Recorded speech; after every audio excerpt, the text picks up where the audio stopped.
Hi friends, இன்றைக்கி நம்ம இசை கிச்சனில் பன்னீர் பட்டர் மசாலா தான் பண்ண போகிறோம். வாங்க எப்படி செய்யலாம்னு பார்க்கலாம். ஃபஸ்ட் அடுப்பு பற்ற வச்சு கடாயை வச்சாச்சு. இப்போ இதில் வந்து நான் ஒரு 2 ஸ்பூன் அளவு பட்டர் போட்டுக்கிறேன். பட்டர் மெல்ட் ஆகட்டும். பட்டர் மெல்ட் ஆயிடுச்சு. உங்கள்கிட்ட கசகசா இருந்தால் போட்டுக்கோங்க. என்கிட்ட கசகசா இல்லை, அதனால 4-5 முந்திரி பருப்பு போட்டுக்கிறேன். அப்புறம் ஒரு பச்சை மிளகாய், மீடியம் சைஸ் 2 பெரிய வெங்காயம்,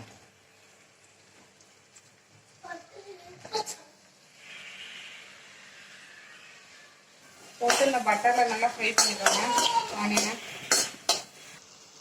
இப்போ வெங்காயம் லைட்டாக வதங்கிருச்சு. இந்த ஸ்டேஜில் கொஞ்சம் தக்காளி, நான் 2 பழுத்த தக்காளியை கட் பண்ணி வச்சுருக்கேன். மீடியம் சைஸ் தக்காளியை போட்டுக்கிறேன். போட்டு நல்லா வதக்கிக்கோங்க.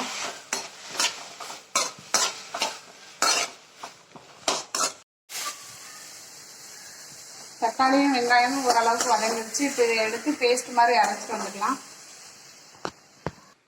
இப்போ அந்த தக்காளி வெங்காயம் வதக்கின கடாயிலே நான் 2 ஸ்பூன் பட்டர் போட்டுக்கிறேன். பட்டர் மெல்ட் ஆகட்டும். இதில் இப்போ ஒரு ஏலக்காய், கொஞ்சமாக சோம்பு, 4-5 கிராம்பு, ஒரு அன்னாச்சிப்பூ, கொஞ்சமாக கல்பாசி, 2 துண்டு பட்டை போட்டுக்கலாம். லைட்டாக பொரிஞ்சதும் நம்ம அரைச்சி வச்சிருக்க இந்த தக்காளி, வெங்காயம், முந்திரி, அப்புறம் பச்சை மிளகாய் இது 4ஐயும் சேர்த்துக்கலாம். நல்லா கிண்டி விட்டுக்கோங்க. இந்த தக்காளி வெங்காயம் கொதிக்கிற நேரத்தில் மசாலாலாம் போட்டுக்கலாம். 1/4 ஸ்பூன் மஞ்சள்தூள், காரத்துக்கு ஏற்ப மிளகாய்த்தூள் போட்டுக்கோங்க. நான் ஒரு 1/2 ஸ்பூன் போட்டுக்கிறேன். மல்லித்தூள், கொஞ்சமாக கரம் மசாலா போட்டுக்கோங்க. என்கிட்ட கரம் மசாலா இல்லை, அதனால நான் சிக்கன் மசாலா போட்டுக்கிறேன். ஒரு 1 ஸ்பூன் சிக்கன் மசாலா. நல்லா கிண்டிக்கோங்க. எண்ணெய் பிரிகிற அளவுக்கு கிண்டிக்கோங்க. நம்ம போட்ட பட்டர்லாம் அப்படியே பிரிஞ்சு மேலே வர வரைக்கும் கிண்டிக்கோங்க. அப்படியே லைட்டாக எண்ணெய் பிரிஞ்சு வர ஆரம்பிச்சிச்சு. இப்போ இந்த கிரேவிக்கு தேவையான அளவு தண்ணி ஊற்றிக்கலாம். நான் அப்புறம் மசாலா அரைச்ச தண்ணி வந்து கப்பு கழுவி வச்சுருக்கிறேன், அதே ஊற்றிக்கிறேன். கிரேவிக்கு தேவையான அளவு உப்பு போட்டுக்கலாம். நான் இதில் வந்து இஞ்சி பூண்டு பேஸ்ட் போட்டேன், அதை சொல்லலை. தக்காளி வெங்காயம் இந்த பேஸ்ட் வதக்கணுன்னு இஞ்சி பூண்டு பேஸ்ட் 1 ஸ்பூன் போட்டுக்கோங்க. கொஞ்சமாக தண்ணி ஊற்றுவேன்.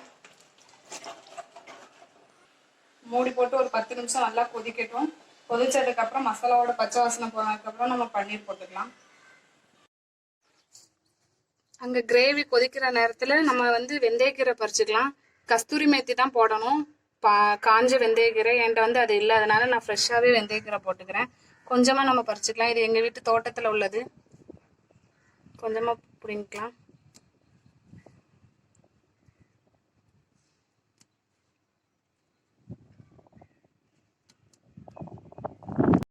இப்போ நம்ம கிரேவிக்கு தேவையான அளவு நான் வெந்தயக்கீரை பறிச்சுட்டு வந்துட்டு இதை கழுவி கட் பண்ணி வச்சுக்கலாம்.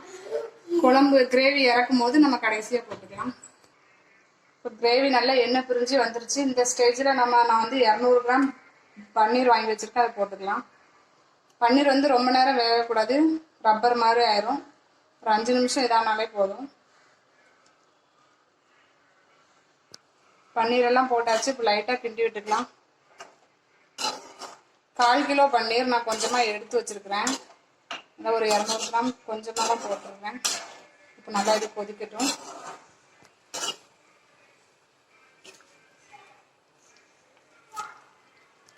இந்த ஸ்டேஜில் நான் ஒரு கொத்து கருவேப்பிலை லைட்டாக கத்தியில் கட் பண்ணி போட்டுக்கிறேன். பன்னீர் போட்டு நல்லா 5 நிமிஷம் மசாலாவில் கொதிச்சுட்டு நான் வெந்தய கீரை போட்டுக்கிறேன். என்கிட்ட மல்லித்தலை இல்லைன்னா போட்டுக்கோங்க, அதுவும் நல்லாயிருக்கும். இப்போ நம்ம சுவையான பட்டர் பன்னீர் மசாலா ரெடி ஆயிடுச்சு. இது வந்து நீங்கள் சப்பாத்தி, தோசை, இட்லிக்கு எதாவது வச்சு சாப்பிட்டுக்கலாம். நல்லா டேஸ்ட்டாக இருக்கும். இந்த வீடியோ உங்களுக்கு பிடிச்சிருந்தா மறக்காமல் சப்ஸ்கிரைப் பண்ணிடுங்க, கமெண்ட் பண்ணுங்கள், ஷேர் பண்ணுங்கள். தேங்க்யூ.